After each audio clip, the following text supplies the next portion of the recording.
how to use Bloxstrap. So once you install Bloxstrap, you should have this icon on your PC, but basically once you select it, it's just going to load up Roblox normally, and it might improve your graphics.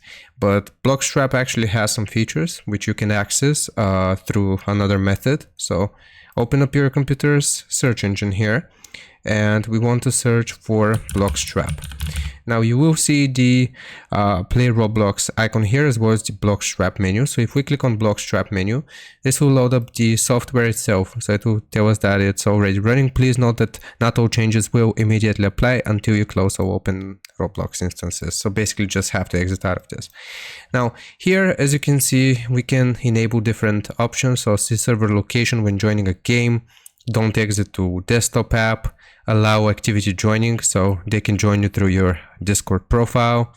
And we also have the different mods here. We can use the old dead sound, we can use different mouse cursors here, and we can also get the old avatar editor. Now we also have the different emojis here, as well as we're able to apply a custom font. We can cap the frame rate here. So if you want to set this, for example, to 30 FPS, then you can limit your frame rate through this section here. And we also have some different rendering modes here, automatic, so you can increase the quality.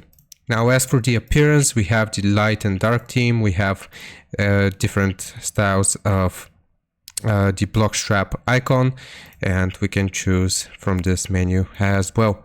And behavior, we can create a desktop icon, automatically update Bloxstrap, and for the installation here we can find the install and uninstall button. So for example, if I wanna change something here for Bloxstrap, I can just select it from this drop down menu here, preferred materials, and let's say I wanna use the old avatar editor background here. I'll check this option and I'll click on save. Now change is saved. Changes will take effect the next time we launch Roblox.